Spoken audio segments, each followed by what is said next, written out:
A vida já não era fácil, mas agora parecia que o peso do mundo havia caído sobre os ombros de Helena. Enquanto mexia a papinha no fogão, aquele som familiar da colher batendo nas bordas da panela ecoava pela cozinha, como uma trilha sonora de uma rotina que há anos se repetia sem piedade. O sol da manhã filtrava pela cortina desbotada, iluminando os fios grisalhos presos em um coque descuidado e as rugas profundas ao redor dos olhos, marcas não da alegria, mas de anos curvadas sobre prontuários médicos em consultórios mal iluminados, onde a luz fraca era tão constante quanto a ingratidão alheia. Do quarto, um gemido abafado. Era Anastácia tentando virar-se na cama, mas o gesso na perna a impedia. 3 dias antes, um degrau molhado na escada do prédio havia roubado sua liberdade. 1 mês, no mínimo, era o veredicto do seu próprio conhecimento médico, 1 mês de imobilidade, de dependência, de dor que não se limitava ao osso quebrado. Mãe, me traz um chá. A voz fraca da filha soou como um chamado de socorro, daquele tipo que faz o coração de uma mãe se apertar em desespero. Helena desligou o fogo, encheu a chaleira herdada de sua própria mãe, o único elo tangível com um passado que parecia cada vez mais distante, e sentiu o peso da responsabilidade crescer a cada passo em direção ao quarto. A porta da frente bateu com violência, fazendo tremer os chinelos jogados no chão. Era ele. Igor entrou como um furacão, com aquela barriga incipiente e o semblante eternamente carrancudo, uma máscara que escondia algo muito pior por trás, a covardia. Bom dia, murmurou Helena sem se virar, sentindo sua presença como uma tempestade se aproximando. Ele se jogou na cadeira da cozinha, que rangeu sob seu peso, e já tirava do bolso um maço de cigarros amassado, apesar de saber muito bem que o cheiro de fumaça a enojava. Escuta aqui, mãe, começou, evitando seus olhos, fixando o olhar na janela onde se via um pátio cinzento com brinquedos quebrados e lixo espalhado. Um conhecido meu falou de um lugar ótimo para idosos. Vivem como reis lá. Helena virou-se lentamente, enxugando as mãos no pano de prato. Seus olhos castanhos, que já haviam visto tanta hipocrisia humana, examinaram o rosto do genro com uma calma que só vem de quem aprendeu a decifrar intenções nas entrelinhas. O jeito como ele evitava encará-la. Os dedos tamborilando nervosos na mesa. Aquele tom de voz falso, de quem está prestes a vender uma mentira como se fosse um favor. Que lugar é esse? Perguntou, embora já soubesse a resposta. Anos convivendo sob o mesmo teto a tinham tornado especialista em ler seus movimentos, como um médico que diagnostica uma doença só de olhar os sintomas. Igor pigarreou, claramente ensaiando um discurso. Uma casa de repouso particular, imagina só! Exclamou, gesticulando com um entusiasmo forçado. Enfermeiras 24 horas, 3 refeições por dia, atividades, gente da sua idade para conversar. Ninguém para te incomodar, você vive a sua vida. Helena apenas assentiu, voltando a mexer a papinha que já estava pronta a tempo. Mas aquele gesto repetitivo era sua âncora, a forma de manter a serenidade enquanto analisava a armadilha que lhe preparavam. Olha a situação, continuou Igor, ganhando confiança. A Anastácia está deitada, precisa de cuidados. Eu não tenho dinheiro para bancar 2 mulheres em casa. Uma já é demais, imagina 2. Não precisava dizer mais nada. O recado estava dado. E algo gelado se retorceu dentro de Helena, não por surpresa, mas pela certeza de que aquele momento era inevitável desde o dia em que aquele homem havia entrado em suas vidas. Vai ser bom para você, mãe. Como umas férias, declarou Igor com uma alegria tão falsa que soou como um insulto naquela cozinha modesta. Uma de nós já basta para eu aguentar. Do quarto, outro gemido. Anastácia ouvirá tudo. Helena imaginou a filha ali, imobilizada, o coração dilacerado entre o amor pela mãe e o medo de perder o marido. Igor, por favor, murmurou Anastácia, a voz trêmula. Não fala assim, a mãe nos ajuda.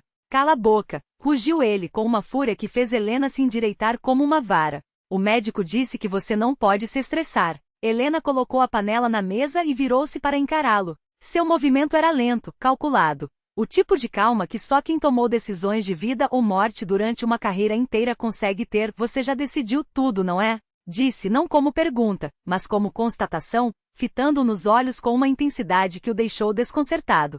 É sim.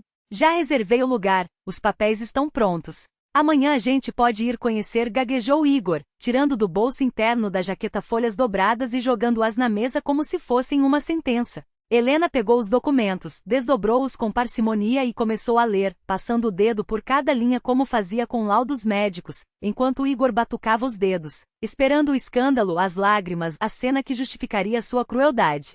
Mas Helena permaneceu em silêncio, analisando cada cláusula, cada número. Seu rosto era uma máscara de serenidade. Caro comentou por fim, afastando os papéis. Onde vai arrumar dinheiro para isso? Igor se mexeu na cadeira, pegado de surpresa. Isso é problema meu.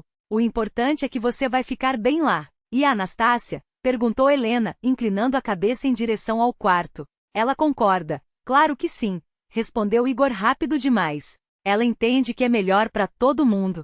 Mas do quarto não vinha som algum, e Helena sabia muito bem o que isso significava. A filha chorava em silêncio, sufocando os soluços no travesseiro, paralisada entre a lealdade e o terror. Bom, disse Helena de repente, fazendo Igor levantar a cabeça, surpreso. Vou pensar. Pensar o quê? Explodiu ele. Está tudo resolvido. Os papéis estão aqui, o lugar é bom. Disse que vou pensar, repetiu Helena com uma firmeza que não admitia réplica. Ela se dirigiu ao quarto, onde encontrou Anastácia virada para a parede, os ombros tremendo com soluços contidos. Me desculpa, mãe, sussurrou a filha sem se virar. Eu não sabia que ele ia fazer isso, juro. SHHH, minha filha. Helena sentou-se na beira da cama, acariciando-lhe os cabelos. Tudo vai dar certo. A mãe sempre arruma um jeito. Anastácia virou-se, o rosto molhado de lágrimas.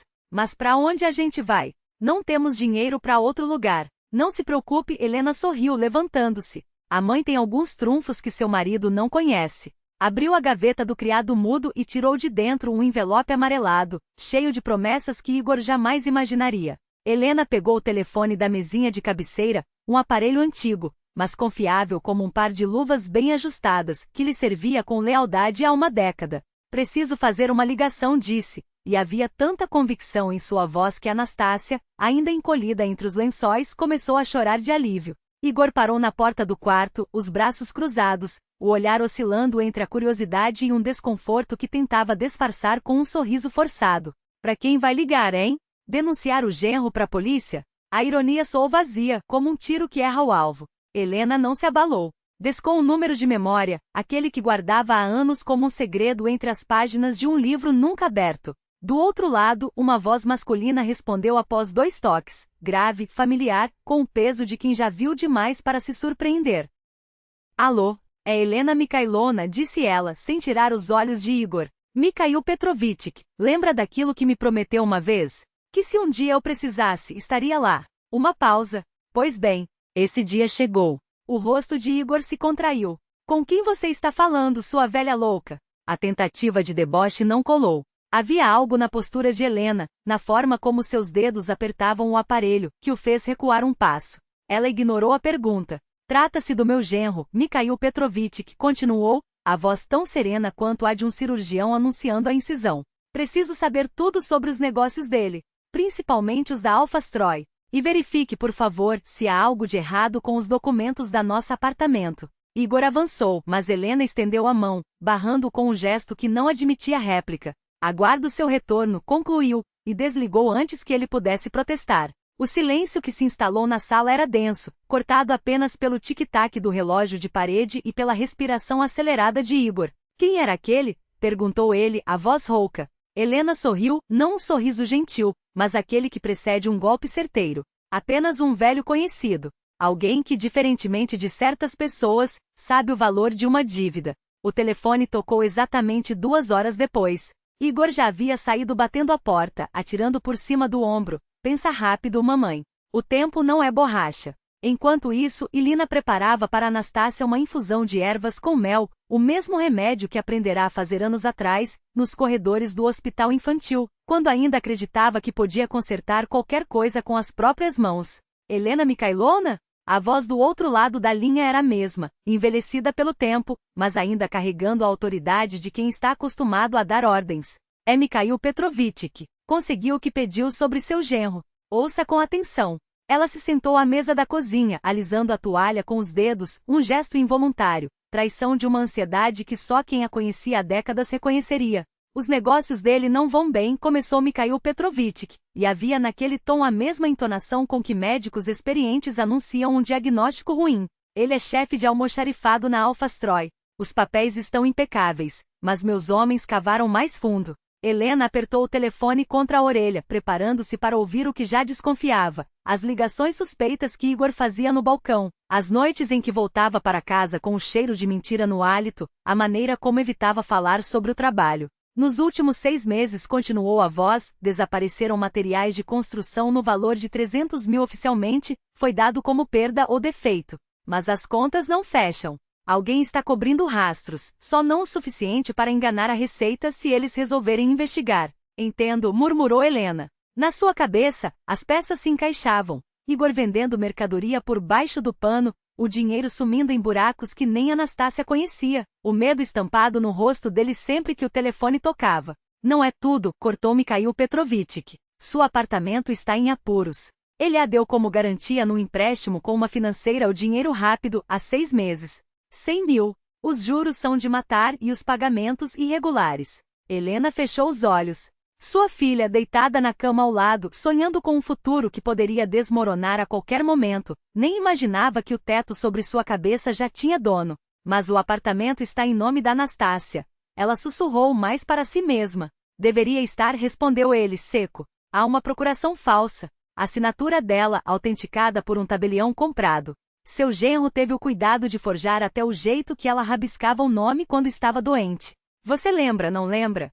Aqueles papéis que ele trouxe para ela assinar urgente, quando ela mal conseguia segurar a caneta?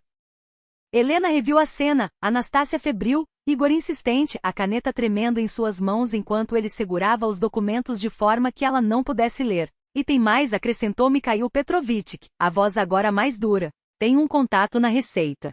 Se quiser, amanhã de manhã eles aparecem no trabalho dele com uma auditoria. E aí, meu caro genro, a conversa vai ser com a polícia. Mikhail Petrovitch, Helena falou devagar, como quem escolhe as palavras com pinças. Lembra do Serioja Crotou? Silêncio. Ela sabia que ele lembrava. Lembra como assumi a culpa quando você errou a dosagem daquele remédio? Como disse à comissão que eu tinha entendido errado a prescrição? A respiração do homem do outro lado ficou pesada. Lembro, admitiu baixo. E lembro que você perdeu 6 meses de bônus por isso. Enquanto eu saí impune. Você me disse que se um dia eu precisasse estaria lá. Helena segurou o fôlego. Não quero vingança. Quero justiça. Quero que ele saia. Que entenda que o jogo acabou e vá embora sem arrastar minha filha para o fundo do poço com ele. O que você quer que eu faça? Faça com que ele escolha ir embora. Uma pausa. Dê a ele uma saída. Mas que fique claro, se não tomar, não haverá segunda chance. Posso providenciar, disse Mikhail Petrovitch. Até o final do dia. Quando desligou, Helena ficou imóvel na cozinha, observando as crianças brincarem no pátio lá embaixo. Tudo aquilo que parecia sólido, o apartamento, o casamento da filha, a fachada de homem honesto de Igor. Era na verdade um castelo de cartas prestes a desabar. Anastácia dormia no quarto ao lado, o sono pesado dos que tomam remédios para esquecer a dor. E quando Igor voltou do trabalho mais cedo naquela noite, direto para o balcão como um animal enjaulado, o telefone tocou novamente. Está feito, anunciou Mikhail Petrovitch, sem rodeios. Amanhã de manhã, a Receita vai visitar o almoxarifado dele. Se tiver 2 dedos de testa, vai sumir antes que a coisa fique feia. Se não tiver, bem, a cadeia é um lugar pequeno para homens como ele. Obrigada. Não me deve nada. Estamos quites. Uma pausa. Você salvou minha carreira naquela época. Talvez até minha vida. Igor voltou da varanda com o rosto cinzento, as mãos trêmulas. Então, mãezinha? Provocou, mas o tom era oco. Já decidiu o que fazer com a minha generosa oferta? Helena continuava descascando batatas para o jantar, como se estivesse falando do tempo. Pensei no seu plano, Igor, e me lembrei de uma coisa curiosa. Ele engoliu em seco. Daqueles papéis que você trouxe para Anastácia assinar, há 6 meses. Falou que era para um benefício do trabalho, não foi?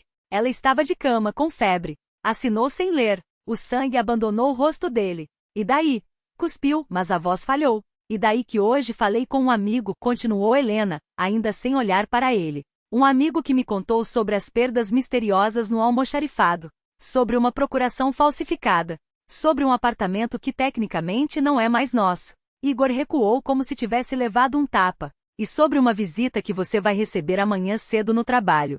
Você não ousaria? Não? Helena finalmente levantou os olhos. Não havia ódio ali. Só uma frialdade que gelava os ossos. Eu já fiz coisas muito piores para proteger minha filha. E você, Igor? Você sempre foi apenas um erro que ela cometeu por ser boa demais. Ele abriu a boca, mas nenhuma palavra saiu. Acho que é hora de arrumar suas malas.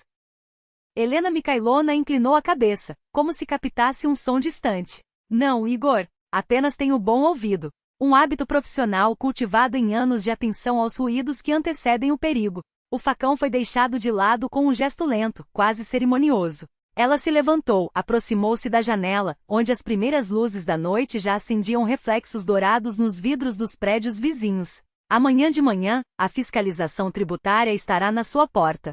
As palavras saíram suaves, dirigidas ao reflexo embaçado de Igor no vidro. Vão auditar cada movimento de material no seu depósito nos últimos 3 anos. O estalo da madeira rachada ecoou quando Igor se lançou para frente, derrubando a cadeira com o estrondo que parece ter sacudido até as paredes. Como você sabe? Sua voz era um arranhado de pânico e fúria. Quem te contou sua? Mikhail Petrovich gromou. Helena virou-se, cruzando os braços com uma calma que só intensificava o desespero dele. Vice-presidente da Duma Municipal. Um velho conhecido dos tempos do hospital. Seus lábios esboçaram algo que não era um sorriso, mas poderia ser confundido com um por quem não a conhecesse. Alguém a quem certa vez prestei um favor significativo. Igor engoliu em seco, os dedos crispados na beirada da mesa como garras. Você armou isso de propósito. Não armei nada. Ela deu um passo à frente, e o espaço entre eles parece ter se reduzido a um abismo. Apenas pedi que verificassem o histórico de um homem que planejava me trancar em um asilo para ficar com minha filha e meu dinheiro. Seu tom era leve, quase conversacional. Tenho o direito de saber quem decide meu futuro, não acha? Ele desabou sobre a mesa, as mãos enterradas nos cabelos como se tentasse arrancar a própria culpa de dentro do crânio. Quanto você sabe? A pergunta saiu abafada, quebrada. Tudo. Helena não piscou. 200 mil? Talvez um pouco mais? Igor não respondeu, mas o tremor em seus ombros foi resposta suficiente. E o que fez com o dinheiro, Igor? Ela já sabia, claro. Sempre soube. Dívidas. Sua voz era um veredicto. Juros abusivos, ameaças de bancos, a hipoteca dessa mesma casa que você colocou em nome da Nastia sem ela saber. Cada palavra era uma facada precisa girada lentamente. Pensou que poderia se safar, não foi? Vender os materiais do depósito, quitar as dívidas, recuperar a casa.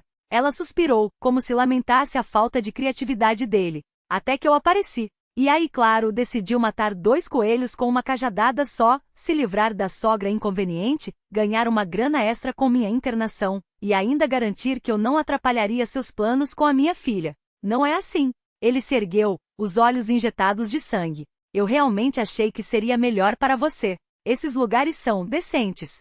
Talvez. Helena sentiu, como se ponderasse a possibilidade.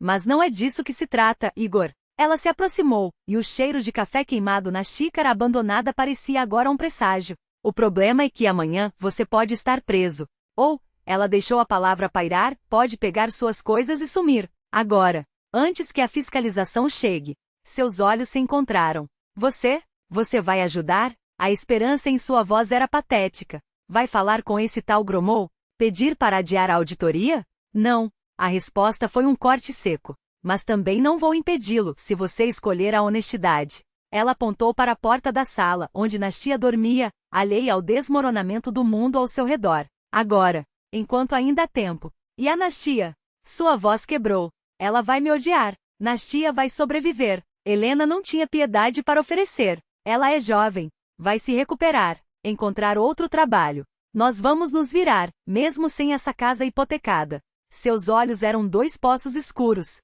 Mas você tem uma chance de dar a ela uma vida normal. Sem dívidas. Sem traições. Sem um pai que a envergonhe.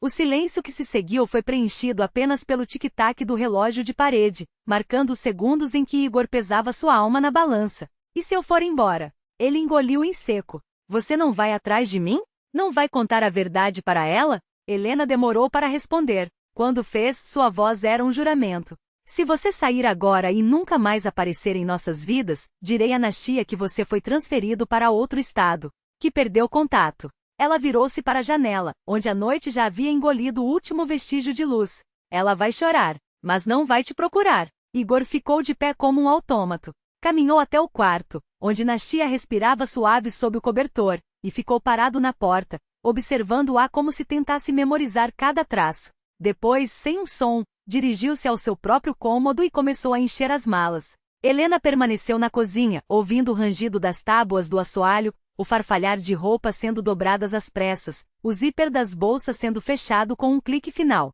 1 hora depois, Igor apareceu na porta com 2 mochilas esportivas aos ombros. Diga, Nastia. Sua voz falhou. Diga que eu a amei. À minha maneira, mas amei. Direi. Helena não se moveu. Ele saiu como havia entrado na vida delas, sem barulho, sem despedidas. A porta não bateu. Nenhum choro acordou Nastia. Helena ficou sentada por muito tempo, escutando o vazio da casa que pela primeira vez em anos, pertencia apenas a ela e à filha. Ao amanhecer, Nastia acordou confusa, como se pressentisse que algo havia mudado enquanto dormia. Helena sentou-se ao seu lado na cama e, com voz firme, contou que Igor havia sido chamado para uma emergência no trabalho. Não sabemos quando volta, disse quando Nastia perguntou, e nos olhos da filha não havia medo, apenas um alívio estranho, quase culpado. E o asilo? Nastia perguntou minutos depois, enquanto a luz do sol filtrava pelas cortinas. Helena sorriu pela primeira vez em semanas. Não há asilo algum.